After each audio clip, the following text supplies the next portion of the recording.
el colapso circulatorio, el fallo multiorgánico y la muerte.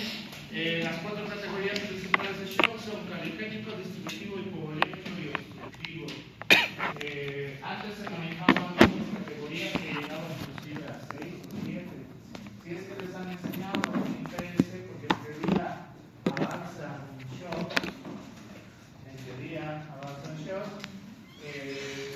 solamente quedan con estas cuatro categorías, que es lo último que hemos tenido en relación a caligénico, distributivo, hipovolémico y obstructivo.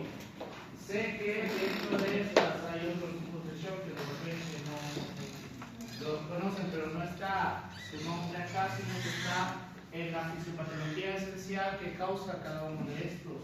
¿Ya?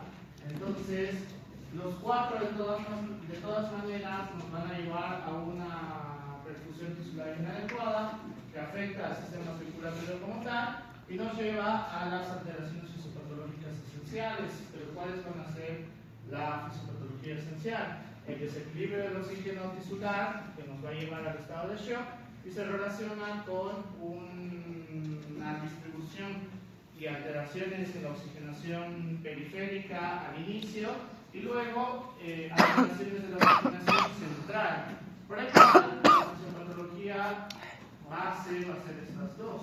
¿Ya?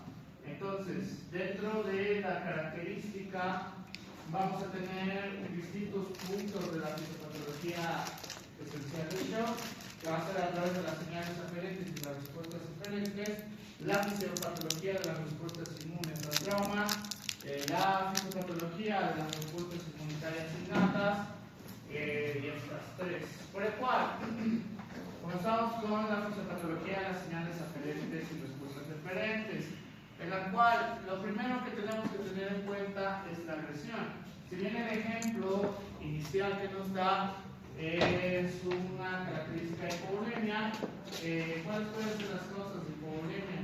Son tres. Bien, la principal, hemorragia, deshidratación y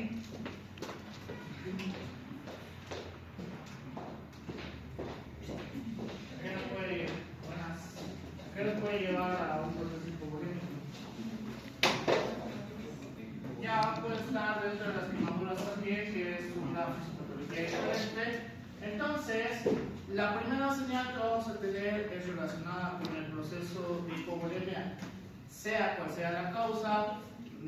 Vamos a llevarnos a un volumen circulatorio y una presión arterial disminuidos, por obvias razones. Los receptores que van a captar esto es muy similar a los procesos de retroalimentación.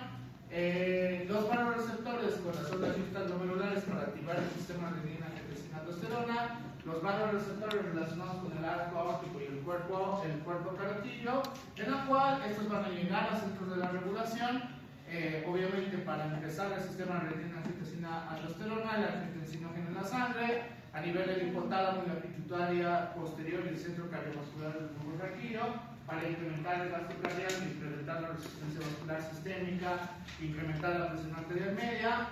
El efecto que vamos a tener relacionado con la parte renal, estimulamos la corteza suprarrenal para la secreción de aldosterona y básicamente estamos activando el sistema renina-angiotensina-aldosterona. Por el cual, como supongo ustedes han aprendido en la parte renal, en fisiología renal, a la par del sistema renina-angiotensina-aldosterona y sobre todo con características hipovolémicas, ¿qué otra hormona también se va a activar? Bien, la hormona antidiurética. Entonces, la hormona antidiurética va a ser muy importante también en esta seguidilla para aumentar el volumen circulante de la sangre. Mientras que del lado cardiovascular vamos a ver cómo los vasos sanguíneos se van a contraer en sitios en específico al inicio, que posteriormente nos va a llevar de hipertensión local a hipertensión sistémica o hipertensión arterial sistémica, aumenta la frecuencia cardíaca y la contractibilidad, aumenta la resistencia vascular sistémica y aumenta la presión arterial, por el cual todas estas respuestas van a tratar de incrementar el volumen sanguíneo efectivo dentro de la sangre y incrementar la presión arterial media. Funciona, entonces ahí se acaba este proceso. No funciona, tiene que volver al inicio. Pero para funcionar, ¿qué es lo que deberíamos hacer? ¿Qué? No, antes de eso. Para que funcione todo esto, ¿qué deberíamos hacer? Bien, para la hemorragia, pero ¿y si no es por hemorragia? No.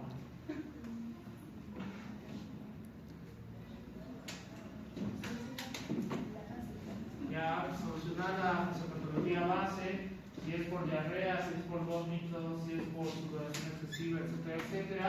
Primero tratar porque estamos teniendo mayor cantidad de pérdidas que de ingresos. Entonces, a pesar de que les demos un montón de ingresos, en la última actualización, justo referente con fisiopatología del shock hemorrágico, no puedo darle tantos ingresos. ¿Por qué? Es lo que voy a alterar. La parte, algo más importante.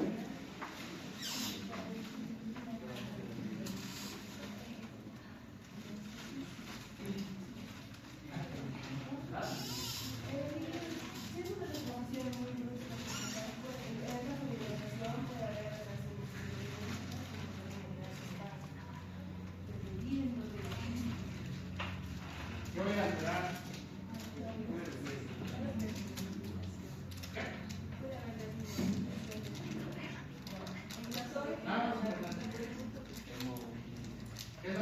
¿Por qué a mi paciente no lo puedo encharcar con un montón de líquidos? ¿Qué sé yo? Tiene aproximadamente 3.000 ml de pérdida. ¿Por qué no le puedo poner 3.000 ml de golpe? ¿Por qué? Estás utilizando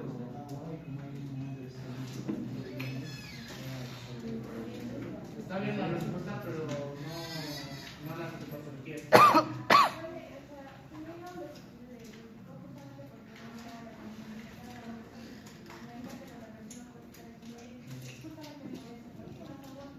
Bien, no puedo darle un montón de líquidos a mis pacientes porque voy a empezar a alterar la presión hidrostática. Entonces, ya sea la presión hidrostática intersticial, la presión hidrostática vascular, esta es la que se va a alterar esencialmente porque esta ya está disminuida. Si voy a empezar a darle agresivamente como hacían colegas en el pasado y algunos que no leen actualizaciones lo siguen haciendo, es lo que va a pasar, como su compañera refiere, el trastorno fisiopatológico ya ha causado una disminución de la presión polidosmótica, presión oncótica, como quieran decirle. Todo el líquido que le estoy dando va a pasar hacia el intersticio, con el cual vamos a empezar un nuevo problema que va a causar edema. ¿Y qué es lo peor que le puede causar? Un edema pulmonar. O sea, si yo le voy a dar líquidos agresivamente sin calcular lo que realmente necesitaría para incrementar el volumen de los caminos circulares, porque la persona que hereda solamente le voy a sacar a este pobre diablo, ¿verdad? Y yo tengo la culpa si sucede eso, por si acaso. Entonces, dentro de la fisiopatología de las personas inmunodeterminadas del trauma, sea cual sea la causa del shock, va a darnos un cambio de las células y las barreras. En este proceso vamos a tener una velocidad que va a comenzar por sensibilidad, señalización, corrección de equilibrio inmune. Hasta acá, normalmente estamos hablando de primeros procesos antes de llegar al shock, en la cual vamos a tener la activación de la vía de complemento o la vía de la coagulación, vamos a tener la estructuración de los linfocitos a través de la quimiotaxis, la liberación de citoquina, la formación de eros, el proceso de fagocitosis, etcétera, etcétera, por el cual vamos a activar la reacción inflamatoria en este punto, que técnicamente nos tiene que llevar al proceso de eliminación y a la reparación de tejidos. ¿Qué es lo que ocurriría, por ejemplo, en un shock séptico, que es justo la tarea que les voy a dejar, no como tarea porque es bien largo? Me va a poner a resumir. Entonces, Survival Sepsis 2016 refiere que hasta este punto, en un proceso infeccioso normal, nos llevaría a la destrucción de la mente causal. Pero si estamos hablando de un agente causal resistente o que el paciente se ha descuidado o el colega se ha descuidado y ahora está causando un proceso inflamatorio demasiado agresivo, pues esto va a empezar a escalar. Entonces, tenemos un desequilibrio inmunitario, podemos llegar a una disfunción orgánica, principalmente a través de la producción de eros y a través del uso de la TCRC vamos a llegar a un proceso de disminución de la captación del ritmo muscular. Y por el cual, porque en teoría debería llevarnos a un proceso de regeneración, nos puede llevar finalmente el proceso de infección hacia la sepsis y de la sepsis pasar al shock séptico, ya sea con cual sea el ejemplo del shock, por si acaso. Solamente estoy utilizando el de la infección porque es un poquito más lógico todos estos procesos, pero ocurre en la gran mayoría de shocks, por no decir todos. Hay unos que no han llegado fuera el que solamente no tenemos la señalización del sistema autoinmune, pero el resto, todo esto va a ocurrir de todas maneras, independientemente de la causa esencial, ¿ya? Entonces, ya tenemos dos problemas en la característica de shock, que va a ser toda la formación inflamatoria, la activación del sistema inmune, y además toda la parte efectora y efectora. Pero no se acaba ahí, sino que dentro de la sintomatología esencial, relacionado con la parte proinflamatoria, la parte de la coagulación y demás, está pensando en usar. Tiene falto. Vamos a tener las vías de la activación, en la cual tenemos la vía de activación del complemento, las vías de la coagulación, vamos a tener la vía de las citoquinas y el estímulo de las defensas celulares.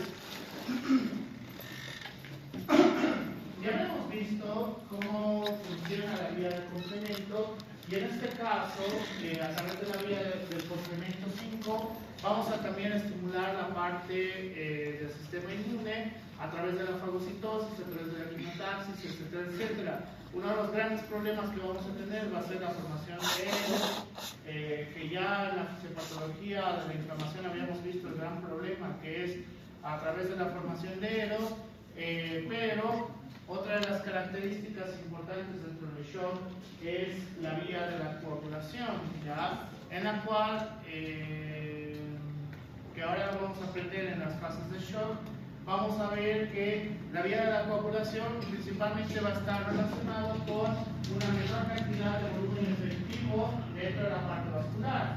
Y a esto se refiere la definición del shock. Como tenemos una menor cantidad de volumen efectivo por la formación de trombos dentro de toda la parte sistémica como tal, y uno de los grandes problemas que tenemos es la estimulación a través del sistema nervioso central, a través del sistema nervioso autónomo, que finalmente nos puede llevar a la estimulación primero del sistema local de vasoconstricción o vasodilatación, que en este caso a través del óxido nítrico o de la proteína podemos pasar hacia la vasoconstricción a un inicio de los procesos gracias a la proteína con vasoconstricción y posteriormente el óxido nítrico nos puede llevar a los procesos de vasodilatación. Pero no sé si les habrán enseñado esto en fisiología cardiovascular. ¿Cuál es el problema de la vasoconstricción? En la vasoconstricción hay más o menos de uno. Digo más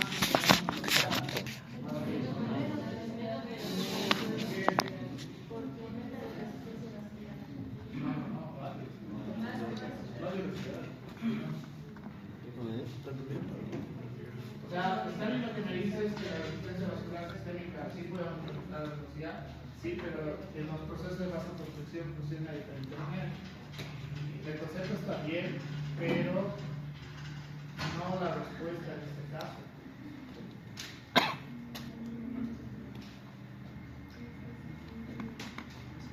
Pues, hay dos conceptos de flujo sanguíneo como tal, o la velocidad del flujo sanguíneo. Ya me acuerdo por qué creo que es tan difícil, tienen que tener conceptos vinculados.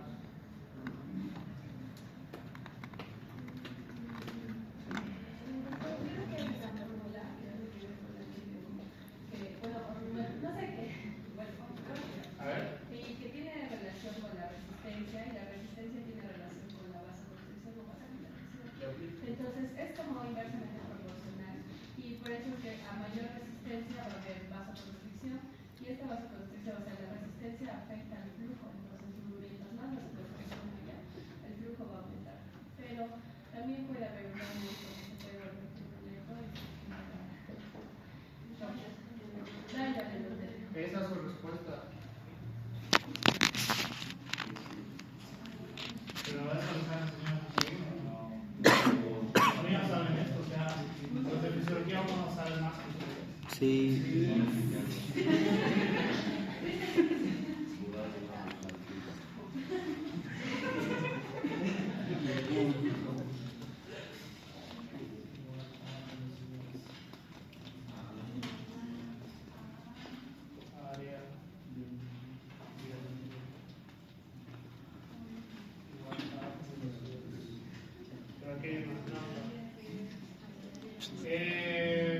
El primer concepto que se supone que ustedes deben saber, el área del vaso y con su capacidad de resistencia al momento de cambios en la adaptabilidad, pues nos puede dar mayor velocidad o menor velocidad.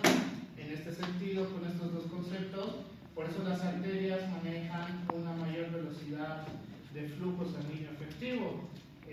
A pesar de que todos tengan la misma cantidad, que digamos que ¿cómo explicar esto? Un litro de cantidad de volumen efectivo sanguíneo, ¿a cuánta velocidad va a nivel de las arterias? Es rápido. Es 10 centímetros segundo, es 5 centímetros segundo, 1 centímetro segundo. Todos con 1 litro de volumen efectivo. ¿Por qué en algunos casos es 10 centímetros segundo, 5 centímetros segundo, 1 centímetro segundo? Bien, el tipo del vaso. En el caso de las arterias, en el caso de las venas y en el caso de vasos, todos van a manejar la misma cantidad de volumen efectivo, por el cual el área y la resistencia sí tienen una relación en este caso, pero la otra, que es la ley de Puiseux, ¿ya? La ley de Puiseux, no, en francés, que está relacionada con el área y el diámetro, en la cual a mayor área del vaso, mayor cantidad de anillos concéntricos tenemos. Recuerden, los anillos concéntricos son imaginarios, no es que el vaso es así. Entonces, ¿para qué nos sirven los anillos concéntricos? Entre mayor cantidad de anillos concéntricos y más largo sea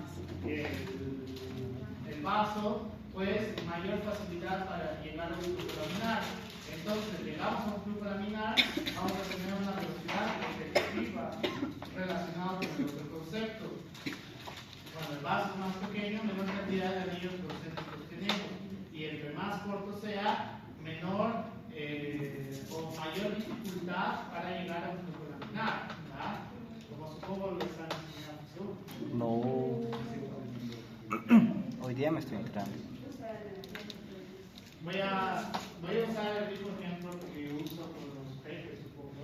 Por favor. Voy a usar entre ustedes, entonces. Yo les pido a todos ustedes que salgan por esta puerta al mismo tiempo. ¿Van a salir más rápido o más lento? Lento. ¿Qué tendrían que hacer para que salgan más rápido? Ordenar. ¿Qué tendríamos que hacer para salgan más rápido? Por esa puerta. Hacer fila. Mantenernos en una sola fila, entonces así funciona la vasoconstricción. En teoría, la vasoconstricción nos puede ayudar para incrementar el flujo, pero solamente cuando es una característica local. Es decir, cuando hay sitios en específico de vasoconstricción, como ocurre en estos primeros procesos, hay un aumento del flujo. ¿Por qué? Porque si yo esta puerta hago que ustedes estén en una sola fila, pero cuando ya estén en el pasillo empiezan a corretear como les da la gana, en este proceso hay una disminución del flujo y afuera vamos a tener un aumento del flujo agresivo al final de la vasoconstricción, ¿ya? muy diferente a lo que ocurriría con vasos más grandes, como puede ser la puerta de entrada de la universidad. La puerta es tan grande que puede tolerar la manada de alumnos que hay, sobre todo cuando es a las 9, las 7 y media, 9 de la mañana y al mediodía, cuando es mayor cantidad de flujo de estudiantes. De todas maneras hay un flujo efectivo. Muy similar ocurre en nuestro organismo, ¿verdad? Cuando ya hay un proceso de vasoconstricción, hipertensión arterial sistémica, el flujo se va a disminuir principalmente por estas características. El área está disminuyendo, entonces, como el área disminuye, vamos a tener una cantidad de velocidad de flujo sanguíneo. Por el primer concepto y por el concepto de la ley de Husserl.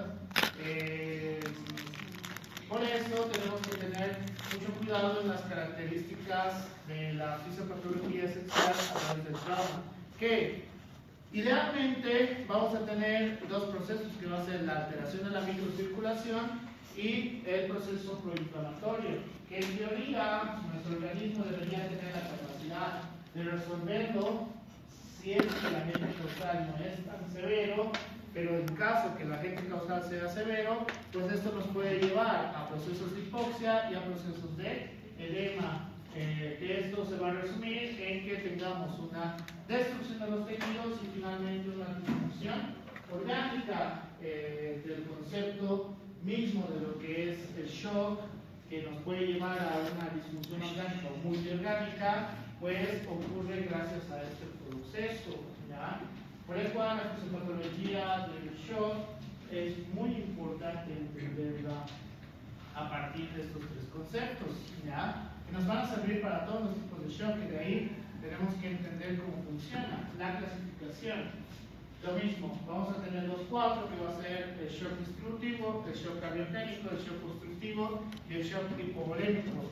Dentro del shock distributivo vamos a tener algunos que ustedes ya conocen, que está el shock séptico, a través de la pancreatitis también podemos llegar a un shock distributivo, por quemaduras graves, shock anafiláctico, shock neurogénico, que este es uno de los nuevos conceptos que se manejan mucho, ¿no? Nos llevan pasado unos 7 años el shock endócrino, ¿ya? El shock endócrino, a través de solamente trastornos hormonales, que normalmente el peor o el más representativo es la crisis de la glándula suprarrenal. Dentro del shock cardiogénico tenemos el infarto agudo del miocardio, la miocarditis, procesos de arritmia, trastornos valvulares como puede ser insuficiencia valvular aórtica grave, insuficiencia valvular mitral grave. Dentro del shock constructivo, el neumotórax atención, el taponamiento cardíaco, la pericarditis constructiva, el embolismo pulmonar y la disección aórtica. Y en el shock hipovolémico lo vamos a dividir en 4, que va a ser el hemorrágico, que puede estar por traumatismos, hemorragia del tubo digestivo, embarazo ectópico roto, las pérdidas gastrointestinales, vómitos, diarreas, obviamente, quemaduras y poliuria. Este es uno de los trastornos un poquito atípicos que tengamos, pero que puede ocurrir, por ejemplo, en pacientes con diabetes mellitus tipo 2 descompensado. Entonces, dentro de esta categoría, que no he revisado en el nuevo Harrison, porque este es un cuadro de Harrison, si han añadido algo más, lo voy a revisar después. Si es que lo han añadido, lo voy a actualizar este cuadro. Pero no creo que hayan añadido algo más, a menos que esté relacionado con actualizaciones. Entonces, esa es la parte difícil para ustedes, supongo. Tenemos características hemodinámicas dentro de los principales shocks, en las cuales vamos a tener la presión venosa central, la presión capilar pulmonar del clavamiento, el gasto cardíaco y la resistencia vascular sistémica. Entonces, en el shock distributivo vamos a ver cómo la presión venosa central y la presión capilar pulmonar del clavamiento están disminuidos, mientras que el gasto cardíaco está elevado y la resistencia vascular sistémica también disminuye. Dentro del cardiogénico vamos a tener el gasto cardíaco disminuido por obvias razones, la presión venosa central, la presión capilar pulmonar del clavamiento y la resistencia vascular sistémica elevados. En el shock distributivo, que es lo más llamativo, la presión venosa central, el gasto, presión venosa central, la resistencia vascular sistémica están elevados, el gasto cardíaco disminuidos y la presión capilar de enclavamiento puede estar elevado, puede estar disminuido. Mientras en el shock hipovolémico todo va a estar disminuido, excepto la resistencia vascular sistémica. ¿Cómo medimos la presión capilar pulmonar de enclavamiento? Supongo que la podrían decir. ¿Verdad? ¿Cómo se mide? Entonces, algo que ustedes ya saben, supongo, que es el gasto cardíaco relacionado con la presión cardíaca. ¿Cómo podemos medirlo? El gasto cardíaco, si bien en un término general, refiere que son 5 litros minuto, pero que puede variar dependiendo de las características de la mujer. En la mujer va a ser aproximadamente el gasto cardíaco. Muy bajo. ¿Está adivinando o realmente saben? Bueno, dependiendo de la literatura, algunos refieren entre 4.6 o 4.7 hasta 5 litros minuto. Mientras que en el calor va a estar entre 4.8 y 4.9, dependiendo de la literatura en general, hasta 5.2. Ya en el varón hay mayor cantidad de relación del gasto cardíaco. Para un término general, 5 litros minuto. Todo lo que esté menor a 4.7 puede representar una menor cantidad de oxigenación tisular. Todo lo que esté por encima de 5.2 normalmente está relacionado con un sistema de alteración en relación con la fase de poscarga. Esto nos puede llevar a una hipertrofia miocárdica constante, si es constante con esto. ¿Cuándo tienen aumento de la cardíaca de manera fisiológica? Vean ejercicios más fisiológica. No me llegan patologías. Para los menos ansiosos podría ser desde 4.6 o 4.7 hasta 5.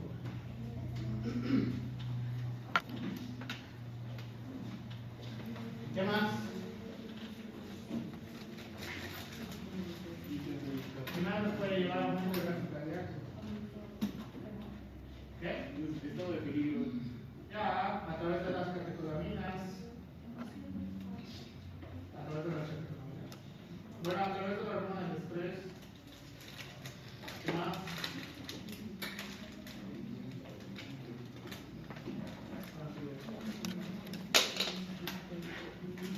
Por eso, uno de los primeros conceptos es saber la característica del gasto cardíaco. La presión venosa central, sí o sí, tiene que medirse a través de la colocación de un catéter, ¿verdad? Un catéter venoso central. Entonces, que obviamente el catéter venoso central principalmente está relacionado con la característica de dosificar medicamentos o la medición justamente de la presión venosa central y determinar si el paciente está con algún tipo de alteración en relación con criterios de shock. Para que me acuerdo, hay algo que se actualizaba con microsepsis. Lo voy a actualizar. ¿Cómo se mide la presión venosa central? La presión la presión capilar pulmonar de enclavamiento, pues igual es a través de un catéter relacionado con la parte cardíaca y finalmente con la parte pulmonar, ¿verdad? Entonces la presión pulmonar de enclavamiento se va a oscilar entre 8 a 12 milímetros de mercurio aproximadamente, a diferencia de toda la parte cardíaca que puede tolerar hasta más de 30 o 35 milímetros de mercurio. La presión capilar pulmonar de enclavamiento no puede tolerar más allá de 12 a 8, perdón. Entonces, la resistencia vascular sistémica, ¿cómo lo calculo? Eso, pues.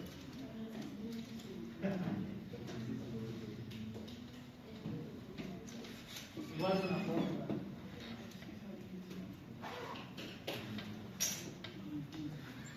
Ve que el shock es sumamente complicado porque tiene que tener ya conceptos hechos. Dicho esto, me había olvidado decir en la primera parte y siempre me acuerdo con esto. El paciente con shock, según las guías, está en el Harrison, está en el Goodman Cecil, está en el ATLS nuevo, está en el Survivor Sepsis. Nos refiere de que el tratamiento final del paciente con shock normalmente es terapia intensiva, ¿ya? Cuando ya estamos seguros que el paciente está choqueado, está con choque, cualquiera de los dos nombres es lo mismo, son sinónimos de todas maneras, tenemos que llevarlo inmediatamente a terapia intensiva, porque la catéter venoso central no puede el paciente estar en sala normal, porque pueden pasar un montón de cosas por si acaso. La presión capilar pulmonar de clavamiento igual tiene que medirse a través de terapia intensiva porque es un tratamiento invasivo y eso no se puede hacer en sala común, ¿ya? Por el cual en toda la literatura maneja que el paciente, el tratamiento final tiene que hacerse en terapia intensiva o en el mejor de los casos en terapia intermedia, en el mejor de los casos.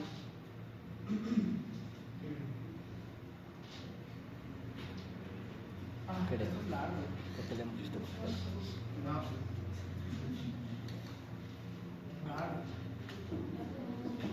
El caso de que no tiene, es como si tuvieran, no es como que tengan examen. Sí, tenemos. ¿Apostamos? Pollo.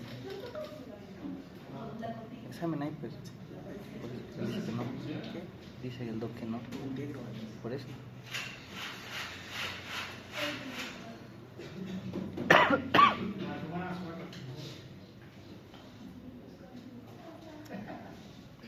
Pero que media hora de clase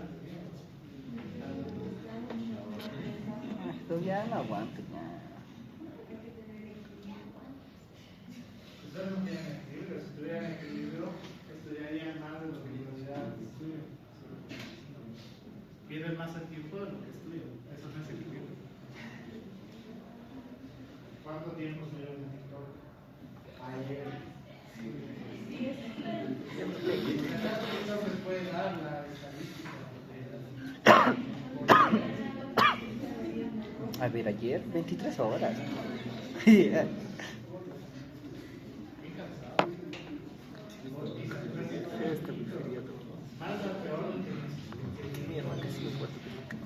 Espera que te bote. Ya véndeme esto.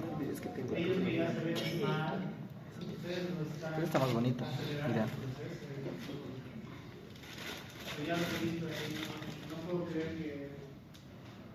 El hombre se ve muy corto.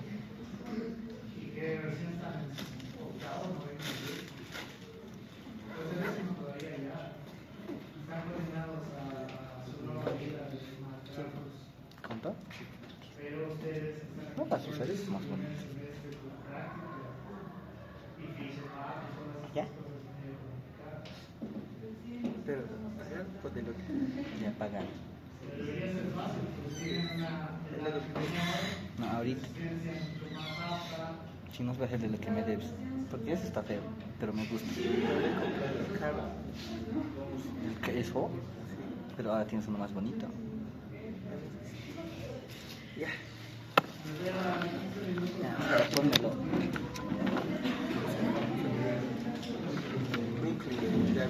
Ya, toma, pero. Ya, no, que no, yo voy a seguir. ¿Vas a bajar? Cómpramelo, por favor. Ay, gasta este para quien quiere, por favor. Quiero un Tampico, eso es en botellita. Chiquitito, ¿sabías que pequeñitos en botellita? No me acuerdo. ¿5? ¿6?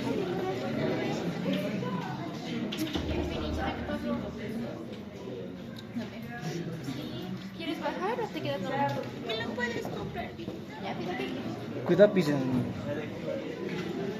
pises su chapi reloj de los tíos. No sé. Ay, vamos a decirle a dos mientras. Chao, asistente. Esta pues. ¿Qué?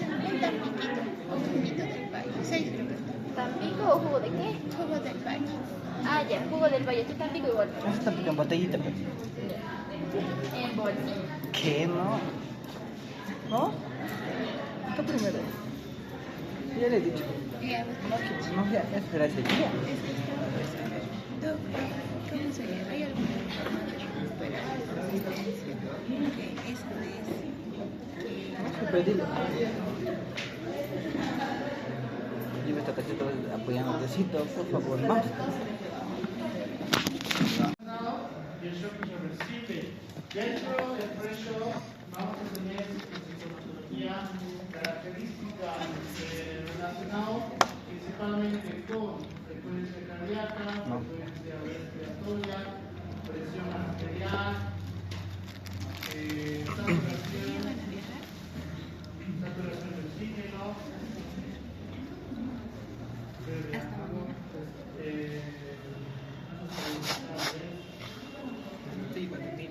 la temperatura también, yo las pago.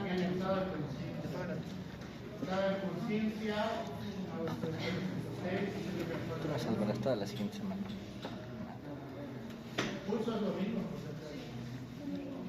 Pulso. Me voy a poner. Entonces, en un estado de pre-shock, lo que en realidad ocurre es un estado de compensación, ¿ya? Por eso me acuerdo bien con la segunda fase que me dice shock descompensado, en la cual la frecuencia cardíaca y el pulso van a elevarse, la frecuencia respiratoria igual se eleva, la presión arterial se va a elevar, estamos en punto de hipertensión, la saturación de oxígeno, esta sí va a bajar aproximadamente, según la literatura, unos 5 puntos debajo de lo normal. Obviamente depende de qué estamos hablando. A nivel del mar o en la altura, me da 5% aproximadamente. Esto ya es peligroso, profesor. Estos 5 puntos ya son peligrosos. La temperatura en un inicio se incrementa y el estado de conciencia todavía tenemos un estado de conciencia normal o letárgico. O letargo. Entonces, en el estado de pre-shock va a ser un estado de tratar de compensar todo lo que está ocurriendo por la causa esencial que tengamos. En ese sentido, vamos a pasar a la segunda, que es el shock descompensado o el shock como tal, ¿ya? El estadio de shock, en la cual vamos a empezar con todo el descenso en la característica del descompensado. La frecuencia cardíaca y el pulso disminuye, la frecuencia respiratoria disminuye por el estado de descompensación. Tenemos hipotensión, baja más la saturación, que puede estar mayor a 8 puntos de saturación, la temperatura disminuye y acá ya tenemos una alteración de la conciencia, que el mínimo que tiene es un letargo hasta la pérdida de la conciencia total, ¿ya? Y en el shock irreversible, en el shock como tal, normalmente tenemos ya falla orgánica, ya una falla orgánica normalmente asociado en el sitio específico de donde ha iniciado el trastorno de shock, ¿ya? Pancreatitis, se nos está cayendo el páncreas, tenemos un shock séptico, a foco pulmonar, el pulmón está fallando, entonces en el shock descompensado tenemos esa característica, mientras que en el shock irreversible tenemos fallo multiorgánico. Todo esto asociado con el coma y un fallo multiorgánico. ¿Qué le llamamos un shock irreversible? Buena lógica. El problema es que, como está fallando más de un órgano, si está fallando el corazón, no tendría que hacer. O sea, si tengo una insuficiencia cardíaca severa, ya puede ser marcapasos, pero si está fallando el pulmón al mismo tiempo,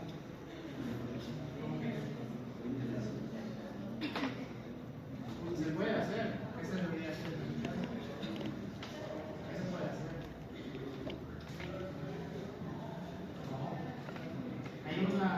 hay un tratamiento definitivo. Bien, trasplante, pero ¿cuál es el problema? Trasplante cardíaco, trasplante pulmonar, pero tiene que dar exclusivamente una persona que ha fallecido. Entonces, no es como viejo, ni siquiera de nada. Entonces, lo llaman shock irreversible porque con la falla miocárdica no hay mucho que se pueda hacer. Por eso lo de terapia intensiva, ahora ya están en un shock irreversible, se dice no va a despertar, porque tiene falla miocárdica. Entonces, la edad es un factor de riesgo más alto con el shock. Creo que no está en las diapositivas, pero está en este artículo. Hay muchos factores asociados que los podemos llamar como factores de riesgo para pasar de un estado de pre-shock a un estado de shock. Sí, de un estado de pre-shock a shock y de un shock a shock irreversible.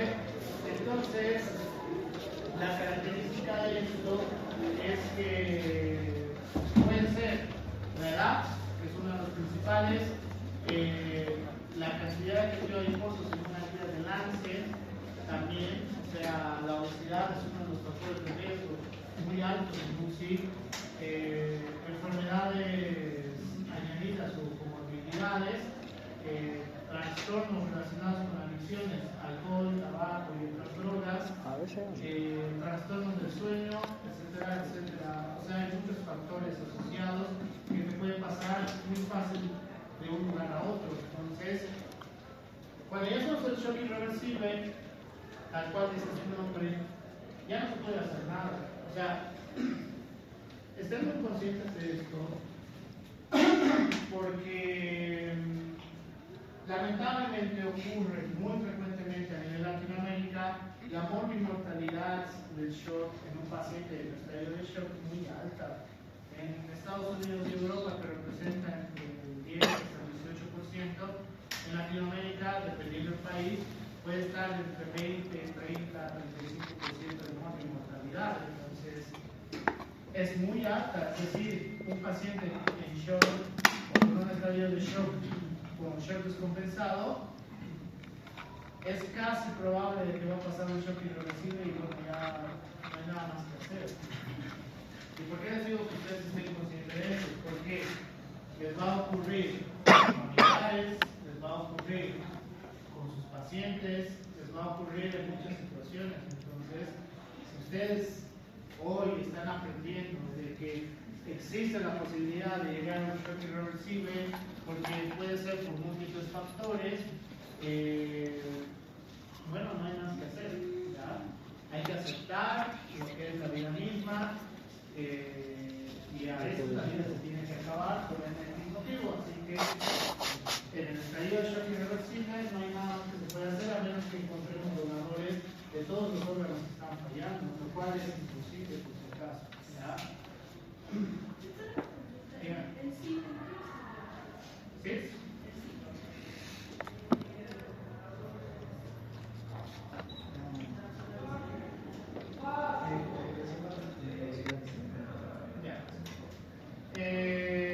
Dentro de esta característica, el problema, el estímulo que vamos a tener a través de las vías de activación va a empezar el proceso de estimulación para la mayor formación de la estimulación de la población, ¿ya? El problema de esto es que la generación de trombos, sobre todo relacionado con la parte vascular, reduce el flujo sanguíneo efectivo. Reduce el flujo sanguíneo efectivo nos lleva a una menor oxigenación tisular. La menor oxigenación tisular nos lleva a los tamaños negros y todos los problemas neuroinflamatorios que tenemos. ¿Ya? En todos los tipos de shock tenemos este mismo problema. Por el cual tenemos que tener mucho cuidado de la ley. Este cuadro de Harrison sí es muy bueno. Los principios clave en el tratamiento del shock. ¿Qué va a hacer? Reconocer el shock en una fase temprana. ¿Cuál sería la fase temprana? Bien, pre-shock o el pre-shock. Determinar que las alteraciones que tenemos a través de estas empieza a tener una característica específica, establecer el tipo de shock e iniciar de manera simultánea con la evaluación etiológica probable del shock, incluir todos los miembros del equipo multidisciplinario. ¿Y por qué? ¿Cuál es uno de los, por lo menos en Latinoamérica, que es el problema? Porque no tenemos, creo yo,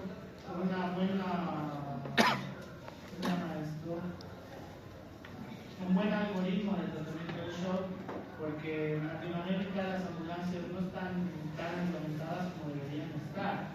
En Estados Unidos, Europa y lugares más serios en salud, las ambulancias tienen un algoritmo para todo, ¿ya? O sea, no solamente es trasladar como si fueran vacas a los pacientes, sino que ¿qué se llama la ambulancia?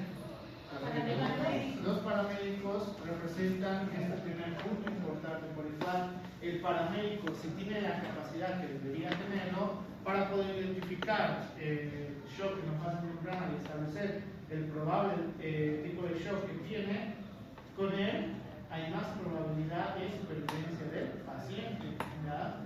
En cambio, en Latinoamérica, que no es tanto así, es más un traslado de ya del cuerpo hasta un sitio de salud.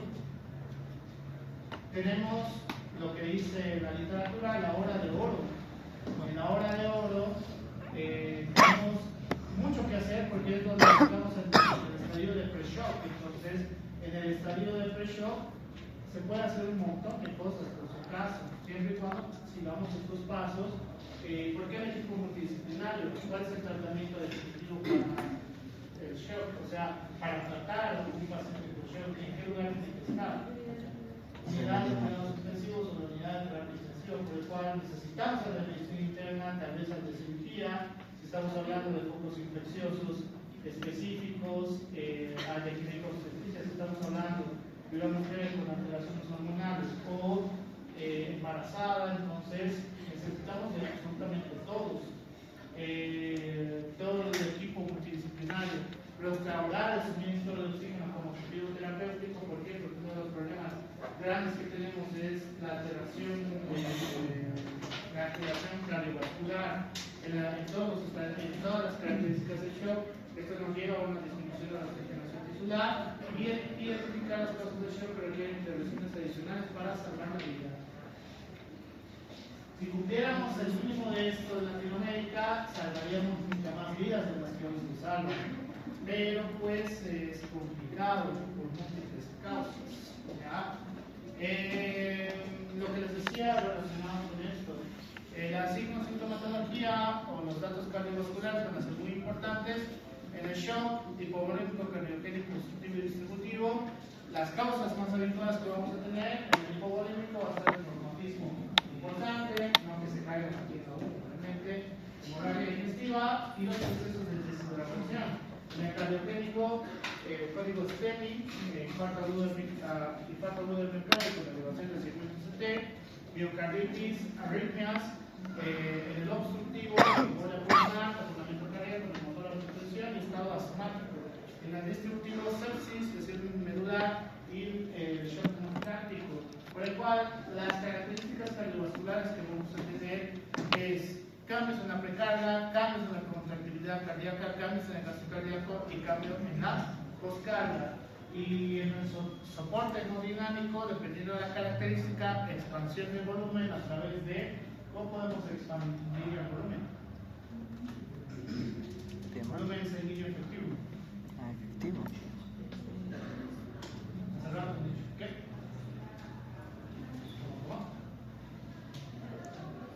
¿Cómo aumentamos el volumen? O sea, si hay una disminución, por ejemplo, en un shock hemorrágico, ya, puede ser transfusión, pero si no, si es un shock hipovolémico por una deshidratación, como pueden ver, en algunos casos, dependiendo de la característica, por ejemplo, en el hipovolémico, sí necesitamos una expansión del volumen. En el cardiogénico puede o no ser necesario, dependiendo de la característica del gasto cardíaco. En el obstructivo puede ser necesario, en el distributivo no, porque la alteración que tengamos, perdón, en el obstructivo no y en el distributivo sí. Porque la alteración esencial que tengamos, como solo está relacionado con una obstrucción, ¿qué tenemos que hacer? Alivio de la obstrucción. Y ya, o sea, por eso tenemos que entender cómo funciona la fisiopatología de todos ellos, aparte de la fisiopatología esencial. Utilizar hipnotrópicos, vasopresores, etcétera, etcétera. El tratamiento efectivo para iniciar en un estadio de pre-shock con esas características de cambios cardiovasculares.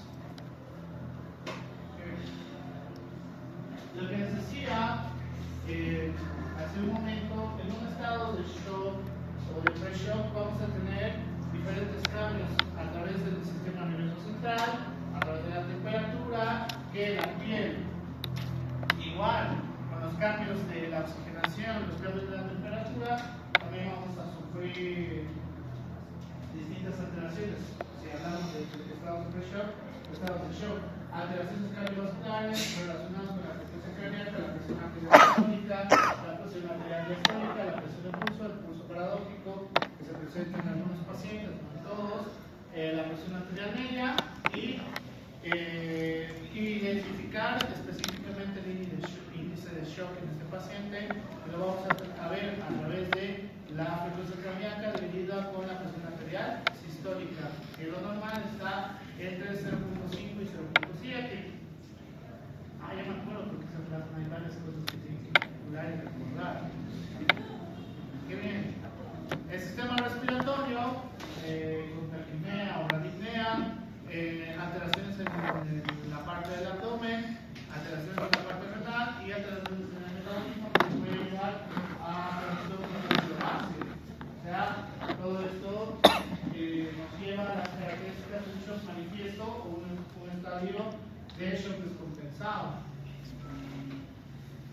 Muy bien. ¿Preguntas?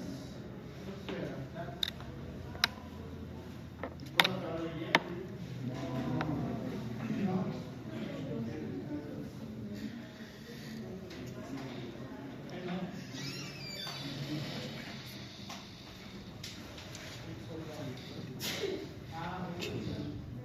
¿Vas por nuestro lado? Es que shock es bien difícil. Shock es bien difícil. ¿Vas para acá? Iniciando. Ustedes ya están mayores. No son como los de primero, que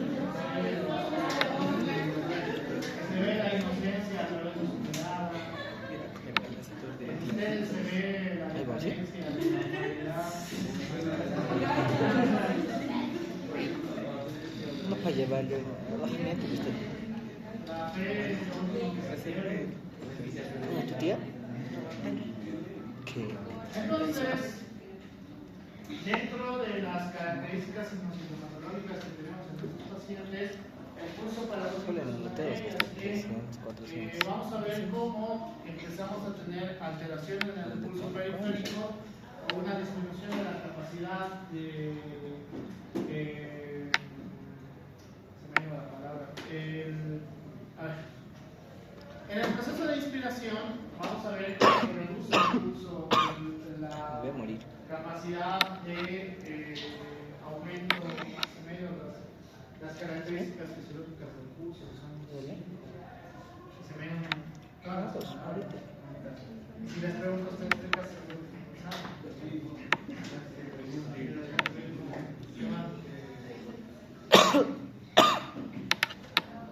sigue siendo lo mismo que ya, amplitud. Bien, la amplitud se va a alterar en relación con el pulso periférico durante la inspiración. La amplitud se reduce, entonces a eso se refiere con pulso paradójico, no debería ocurrir el trastorno durante la inspiración. Pero no es patognomónico del shock, por si acaso, sino que la alteración del estadio de la parte cardiovascular nos lleva a la formación del pulso paradójico. Alteraciones en la presión arterial media, bueno, ustedes ya saben, demasiada el cálculo de la presión arterial media, pero ¿qué es lo que ocurre? Una presión arterial media menor a 80 millones de mercurio, pues técnicamente también puede ser predictorio dependiendo de la característica del estadio del shock. En un shock descompensado, la presión arterial media va a ir hacia abajo inminentemente. Ese es uno de los problemas graves que tenemos porque está relacionado con la cantidad de la capacidad de oxigenación tisular. El índice de shock, que hace rato les he mostrado, en la cual podemos identificar si estamos en un shock no manifiesto, es decir, en un estado de pre-shock, o directamente estamos en un estado de shock o shock descontrolado. Y una de las maneras, que esto igual se ha actualizado, lo voy a cambiar, está el SOFA y el Quick SOFA. Estos están principalmente relacionados con sepsis, ¿ya?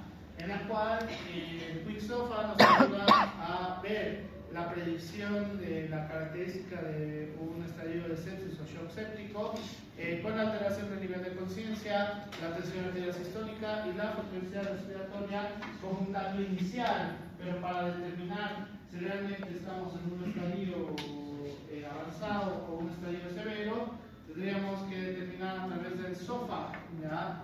Que son varias características. Esa es la parte de la respiración, la coagulación, la parte hepática, la parte cardiovascular, el sistema nervioso central, la parte renal a través de laboratorio, ¿ya?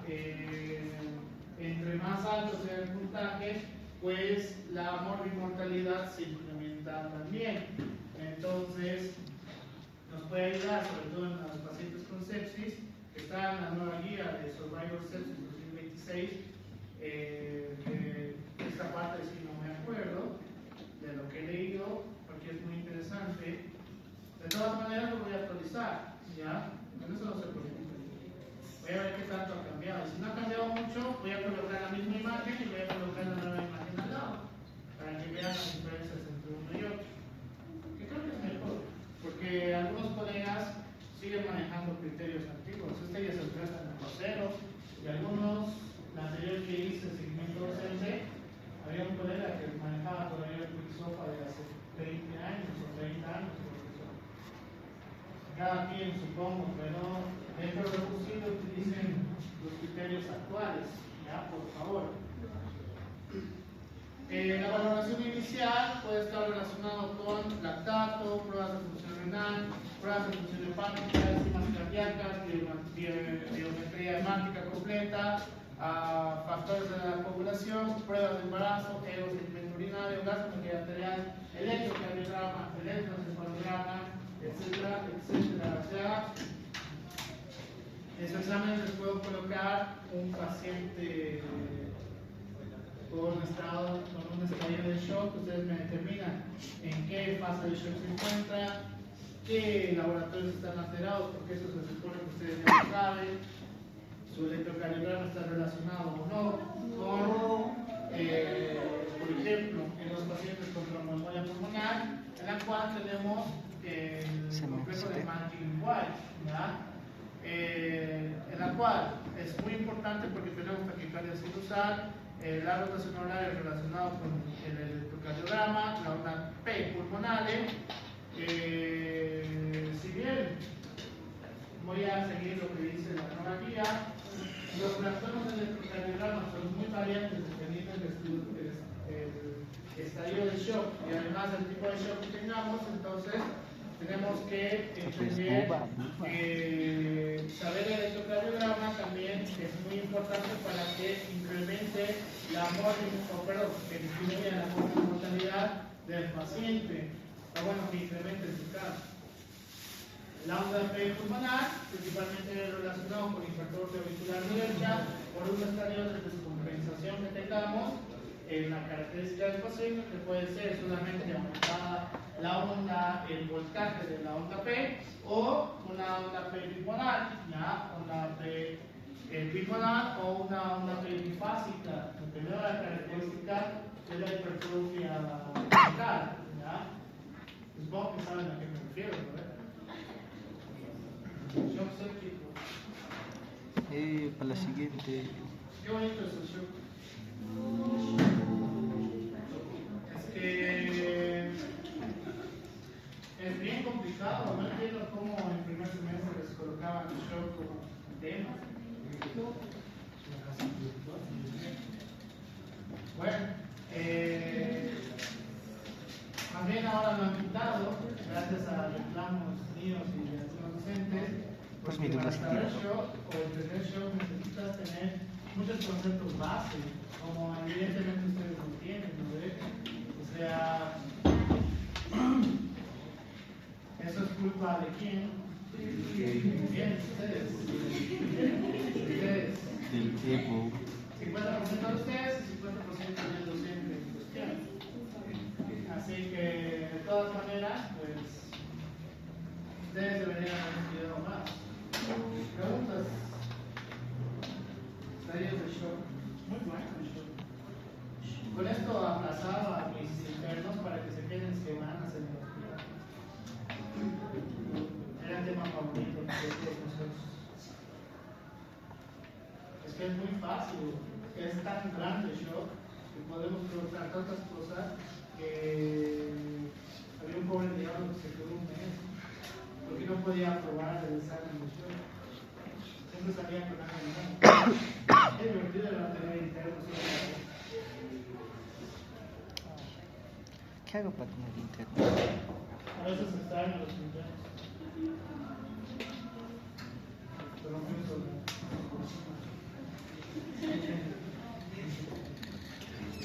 ¿Qué hago para tener yo internos? ¿Ser doctoría? No, no.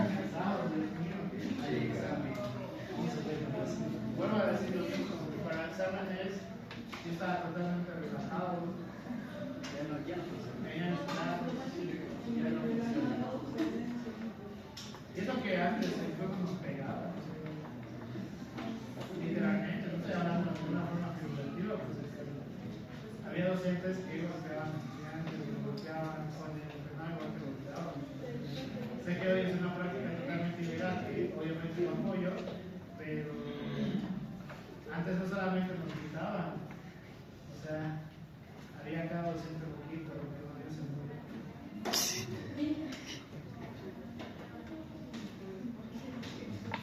Así que, no sé, ¿de qué se estresan?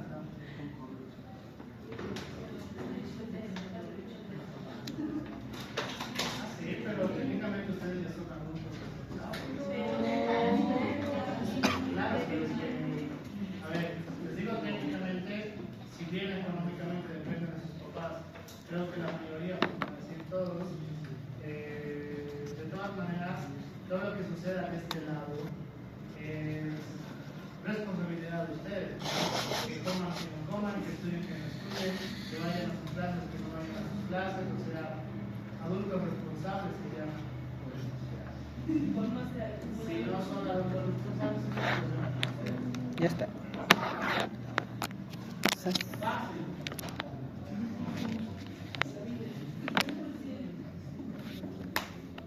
Bueno, ¿qué se puede hacer? ¿Qué hacer?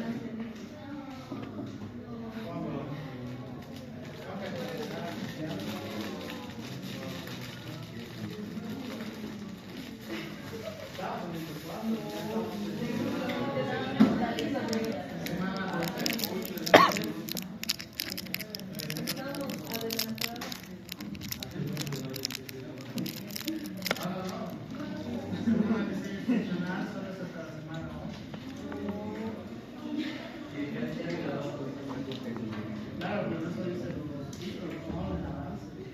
El avance ya deberíamos estar en esa parte, que lo estoy comiendo. Así que, estudiando para su examencito el día sábado de la próxima semana. Por si acaso tienen el examencito el sábado. Jueves.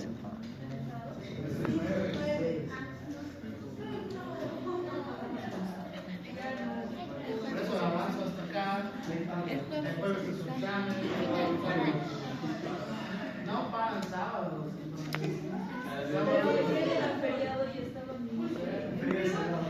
Todos merecemos un descanso.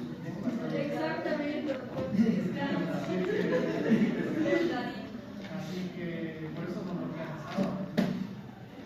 Por eso el sábado tiene examen.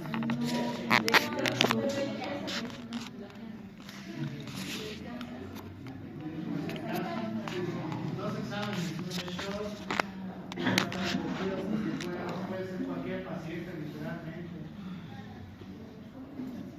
Ustedes determinan con el estallido de shock cuál es, la psicología, qué divertido. Es muy divertido.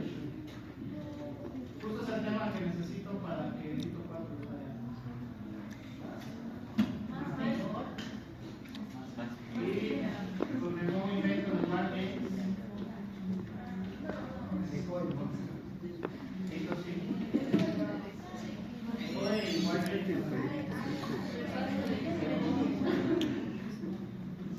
Envidioso. Vendeme el negrito.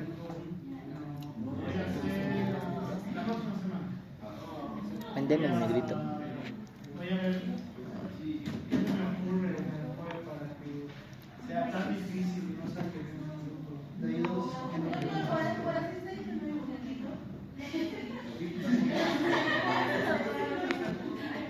Hay un punto.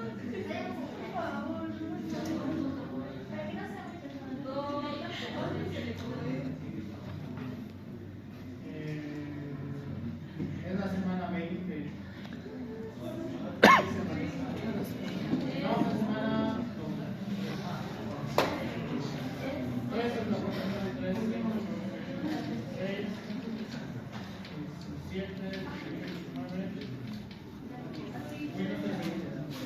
Pues el 15 de junio o el 22 de junio. Lunes 15 o lunes 16. No, solo es un día.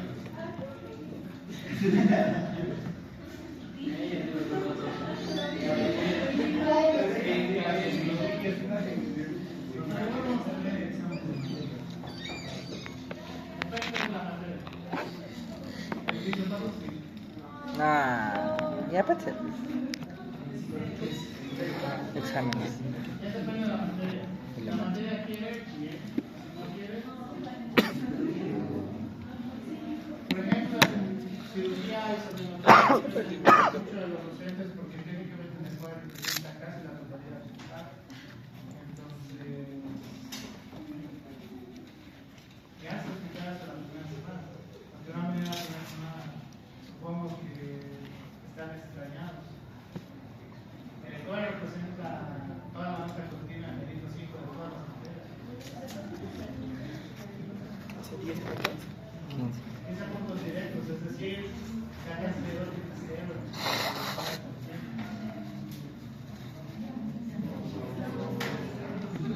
No, yo solo pienso, no me toque nada de imaginología, yo voy a estar. No, es su momento del ciclo del décimo. Es decir, el jueves sí o sí se tiene que hacer. En el quinto es al final y en el décimo es al inicio. Inicia el décimo con el COE del décimo. Claro, recuperatorio, porque se supone que ya lo todo. El fiscal del décimo se supone que sabe todo a nivel de colegas, básicamente. Pero eso solo aplicaría a la nota del Hito 5 igual. Hito 5 nota continua. Ya sabes cuánto vas a tener. ¿Cuántos menos nunca hay que? Pero eso no lo sabes hasta que salen las notas del Sí, no. O sea, en el examen que les vamos a entregar, ahí pone la nota del docente, entonces solamente pone, qué sé yo, si todos han puesto 0, no es más tan fácil.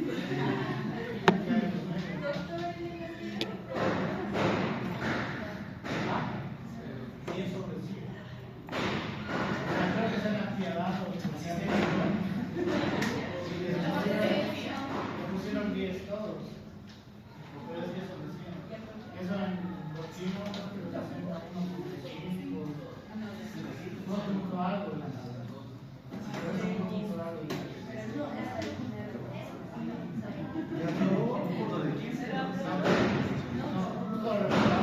O sea, reprobó, creo que dependía 2 materias, una agronomía y reprobó por el COE. O sea, es lo hermoso del COE porque ya no depende de mí, porque depende de todos los docentes que te toquen.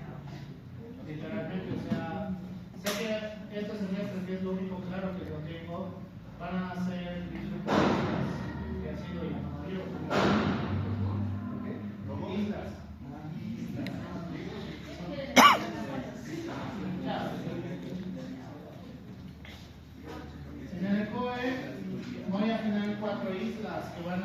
presentar que hay estaciones, todavía no he identificado cuántas estaciones en cada isla, pero van a estar distribuidos de manera ecuánime, esta vez sí, esta vez les comento, porque un semestre ya tuvimos el fiasco de que todos los desgraciados estábamos en la misma fila.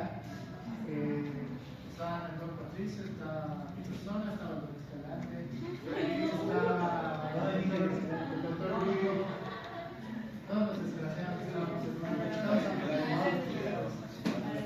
todos han reprobado esta vez. Qué divertido, ¿cómo puede ser? La cosa es que estas 4 islas van a tener asignados cosas específicas, o sea, si bien digamos tienen que ser o aprender 10 cosas para el ECOE, solamente se van a evaluar 4 o 5, que eso va a ser al azar. O sea, lo hermoso de esto es que va a ser al azar, es decir, sea lo que sea que les toque, tienen que estar preparados para todo. ¿Ya? O sea, esa es la premisa de todo esto. Y va a estar diagnóstico por imágenes, va a estar cosas de fisiopatología como puede ser shock, sí, porque hay el superhumano, puedes identificar un paciente con shock. Entonces, electro, gasometría, etcétera, etcétera. O sea,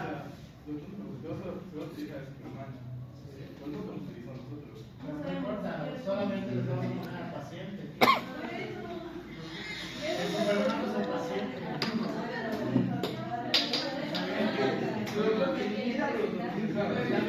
No lo necesita. ¿Cómo que haya en laboratorio?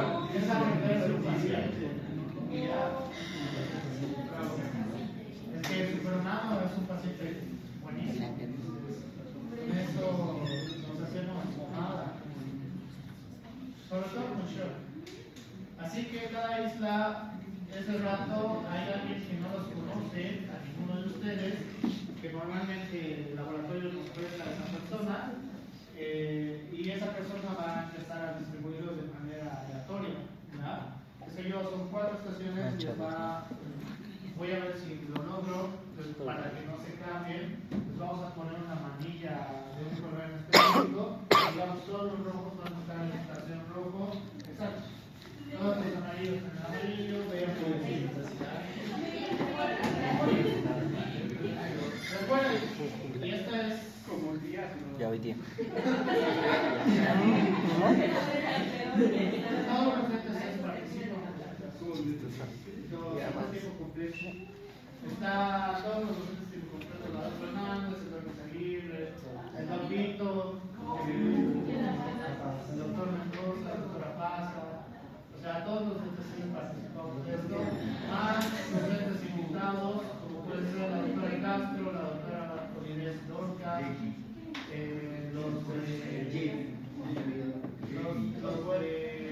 Paciente Carrera, puede ser el doctor Kelly, el doctor Froeland, la doctora Janet, que está ahora con ustedes. Así que, y otros de cirugía.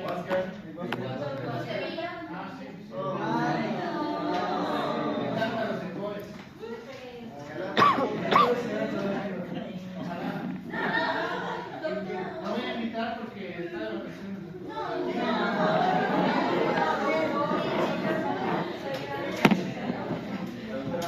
No, van a notar una cantidad de mini estaciones dentro de cada ratito. O sea, puede ser 4 o 5, todavía no calculé cuántos van a ser.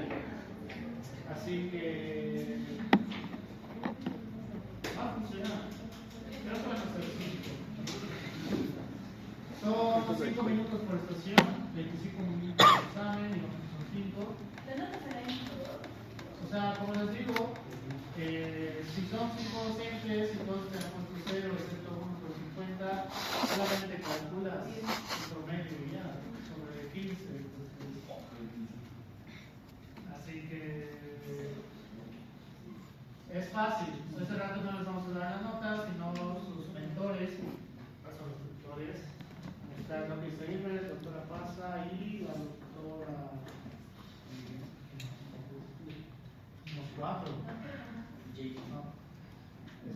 Está lo que pasa, lo que se vive en persona y la doctora Loritza, siempre. Está la doctora Loritza más. Entonces, una vez lo tengo, yo voy a pasar los exámenes tal cual hechos a cada mentor y todos los mentores vamos a empezar a... Pues ya. Y listo, hasta ahí acabó el COE.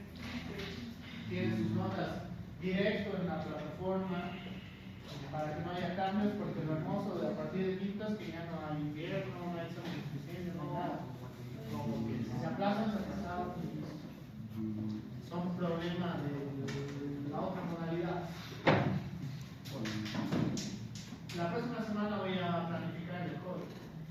Ya tengo una idea, como pueden ver, pero voy a ver qué estaciones específico vamos a hacer. Y con eso que se preparen, ojalá, y listo. ¿Listos para su abrazo? ¿Nos puede llevar a donde el superhumano? No. ¿Pero para qué? Para conocer, no sé. Ahora conocer.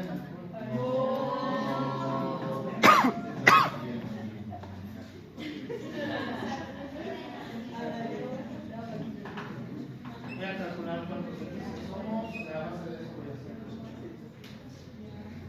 Nos vamos a reventar.